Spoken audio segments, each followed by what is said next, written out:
Hello there and a very good morning and welcome to the Breakfast Rundown with me is Zulfick Farzan. It's the 11th of September.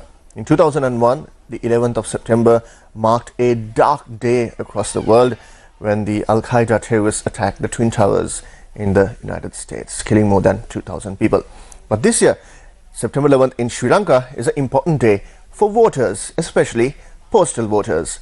Now, postal voting will get underway today and tomorrow for those who are not able to exercise their postal voting franchise for the 2024 presidential election earlier this week.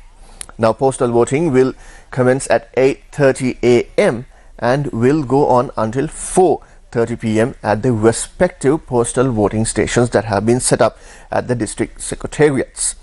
Now, this was confirmed to Newsfirst by the chairman of the Election Commission, RMAL Ratnayaka. Now, in a related development, the Election Commission has confirmed that 80% of the official polling cards have already been dispatched to the district secretariat officers. Now, the Department of Government Printing has also assured the completion of the printing before the end of this week. Now, as we head for the 2024 presidential elections in Sri Lanka, the first election since the country went into an economic crisis in 2022. Now, the election campaign trail is heating up.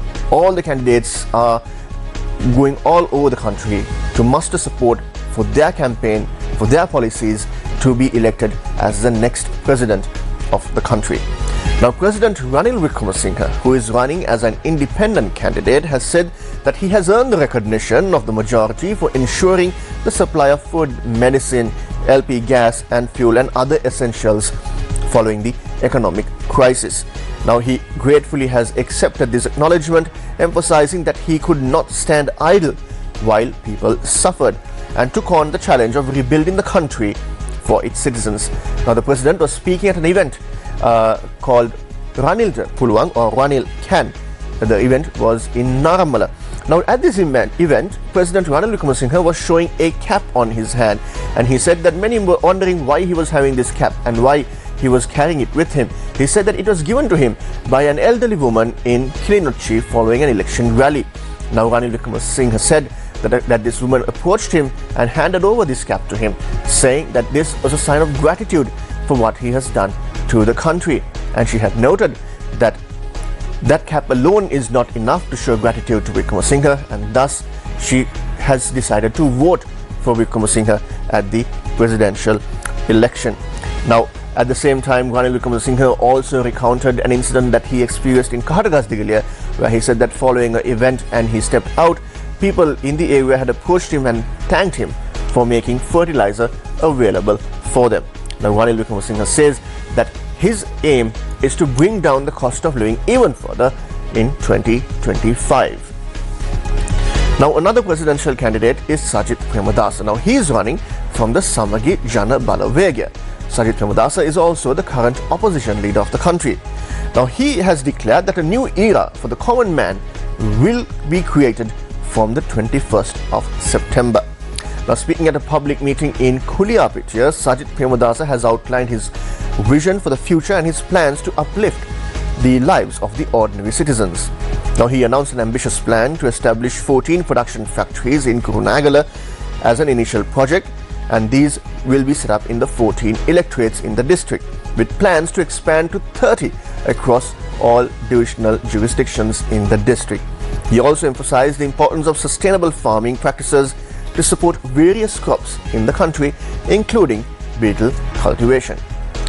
Now, while the campaign trail heats up, another presidential candidate is also vying for the highest position in the country, and he is the youngest this time around. That is Namal Rajapaksa, the son of former President Mahinda Rajapaksa and nephew of Gotabaya Rajapaksa. Now, Namal Rajapaksa is running from the Sri Lanka Podujana Peramuna, and at a public event yesterday, Rajapaksa has assured the creation of 2 million job opportunities within the next decade. Now, speaking in Hiriala last afternoon, he has emphasized on the importance of creating jobs for the Sri Lankan youth. Now, he also addressed the issue of taxation, promising to simplify and reduce taxes to an affordable rate. Now, he has also assured that government revenue would be increased without having to sell off public resources, and emphasized the creation of a government that in fact puts money into the people's hands. Now another candidate is Anura Kumara Dissanayake, who is running from the National People's Power Party. Now Anura Kumara Dissanayake has emphasized on the importance of having principles within politics. Now speaking to a crowd, he asserted that it is only the National People's Power that has individuals who are following principled politics. He also criticized the current political landscape, highlighting that some in parliament are even linked to crimes, fraud and the fueling of racism. Anura Kumara Dissanayake said that the NPP's political platform is not associated with any such person or camp. He has also urged voters to discern between the good and bad candidates, emphasizing the need for immediate and decisive action. He has also stressed on the introduction of a very strong constitutional amendment which will prohibit crossovers once elected to the House of Legislature. Now, at the same time, a major development took place late last evening. That is, Sri Lankan President Ranil under the provisions of Article 47(3)(a) of the Constitution, had decided to remove further several more state ministers, including Geeta Kumara Singha, Shashindra Rajapaksa, Tenuka Vidanagamage, Prasanna Ranavira and D.V. Chanaka. Now, just last week, the President also removed Premalal Jayasekara, Indika Anuruddha, Mohan Priyadarshana de Silva and Siripala Gamlat from their respective state ministerial positions. Now, at the same time, the Grade 5 scholarship examination will take place next week. Now, the Department of Examinations has announced a series of prohibitions related to the upcoming Grade 5 scholarship examination effective from midnight. Now, Commissioner General of Examinations Amit Jasundara said that all tutoring classes, lectures, seminars and workshops associated with the exam will be banned. In addition to these measures, the printing and distribution of question papers containing guest questions are also prohibited. Now, this restriction also extends to the publication and possession of promotional materials such as posters, banners, leaflets and content on electronic, print and social media platforms. Now, the Examinations Commissioner has emphasized that individuals, organizations or any party found in violation of these prohibitions should be reported to the nearest police station, the police headquarters or the Department of Examinations. Now, the Grade 5 scholarship examination will take place on the 15th of September. Now, it's a developing story happening elsewhere, that's in Mexico.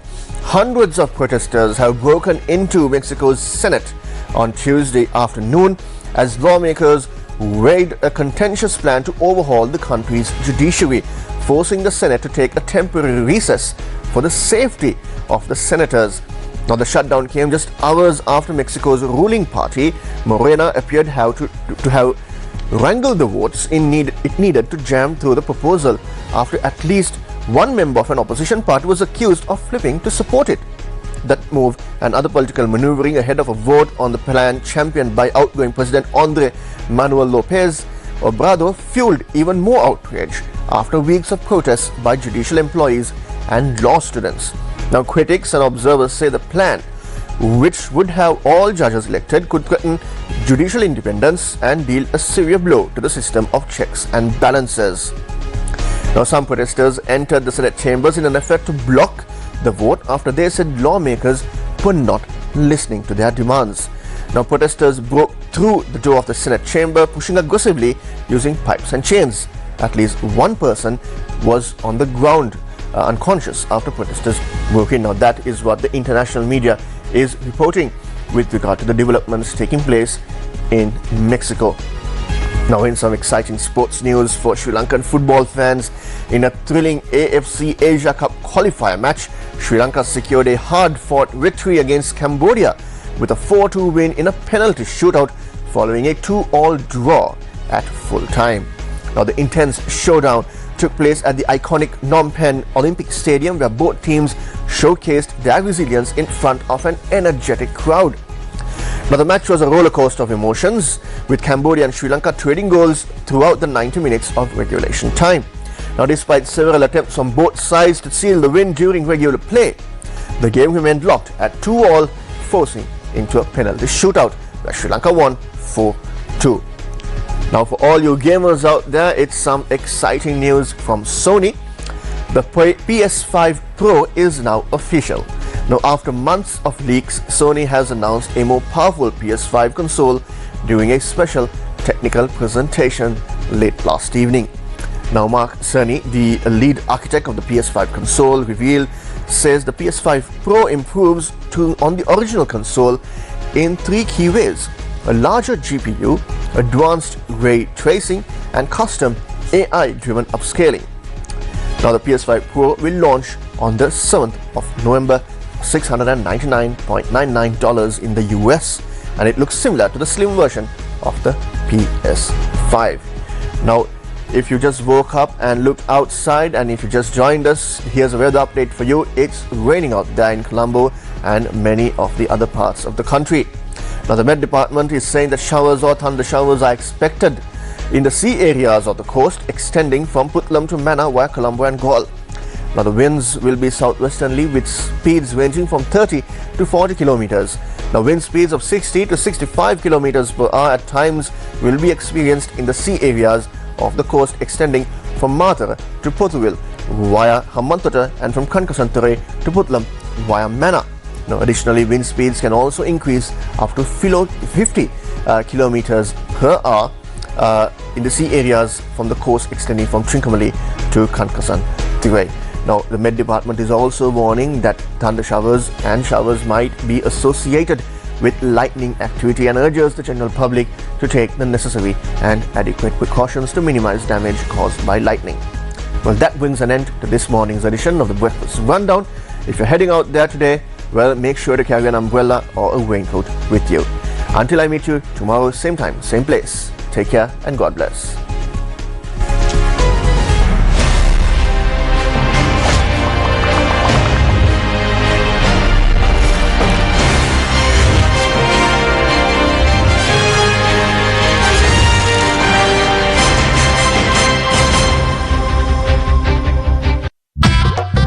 ඒ දෙන්න ගියා වගේම ඒ දෙන්න නැති වෙලාවක මෙයාවත් රිංගෝ ගත්තොත් ලෙඩා මඩත් බඩ සුද්දයිද hello කියලා ඩොල්කි බර්ටිස් කතා කරන්න කියලා මට ෆෝන් එක දුන්නා ඔබට හින ගහනවානේ බැරිපා මං කඳට හැරිලා බැලුවේ මේකේ දිබ්බේ මචං ඉතුරු වෙච්ච ඉඳුල් බත් වගේකුයි මස් කටු ටිකකුයි ඉඳුල් බතුයි මස් කටුයි මට සල්ලි ටිකක් ඕනේ අද රාත්‍රී 8:30ට සිරස ටෙලිතිරයෙන් සිම්පත හරියට ලියාපදිංචි කරගෙන තියෙන්න ඕන. සමහර වෙලාවෙම දන්නෙත් නැහනේ. මේ සිම්පත කොයිතරම් වැදගත්ද කියලා මේ දුරකථන පාවිච්චි කරන හැම දෙනාම දන්නේ නැහැ කියලා තමයි මම කියන්නේ. මැයි වලින් පස්සේ ලොකු ගංවතුර තත්ත්වයක් එන්න නියමිතයි කියලා. කාලකුණ විද්‍යාඥයින් අනතුරු අංගවන පසුබිමක ඔබ කොයි විදිහටද මේ අපේ තෙත්බිම් සම්බන්ධයෙන් දකින්නේ? කොළඹ නගරයේ තියෙන නාගරික තෙත්බිම් වලින් 21%ක් තියෙන නාගරික තෙත්බිම් වලින් වැසි ජලයෙන් 39%ක් රඳවා ගන්න බව. විලද නගරයට කටයුතු කරන කට්ටිය දැන් එනවා පරිපාලනය නගරයට. ඔතුමේ දන්නවා හැටි අපි ගත්තොත් අලවතු කොට එහෙම නැත්නම් කිඹුලවල ප්‍රදේශයේ අපිට තියෙනවා රැයට කෑම කන. ඉස්සර ඒක තිබ්බේ කොහෙද? කොළඹ. නමුත් දැන් ගොඩ දෙනෙක් මේ පැත්තට එන්න පටන් ගන්නවා. මොකද ඒගොල්ලන්ට අර පොළ පාට ගතිය මේ තියෙන බ්‍රීස් එක කියන්නේ එඟට දැනෙන වෙනස අනිවාර්යෙන් දැනෙනවා. ජාතික මෙහෙවර සතියේ දිනවල උදෑසන 11ට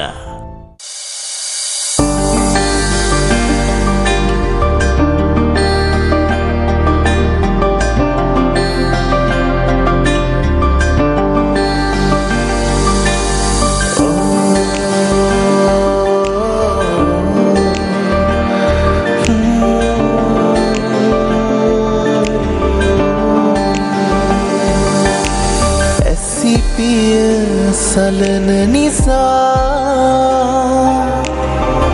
දැනගත්තා ඔබ දිව්‍යාංගනාවක් නොවෙයි කියා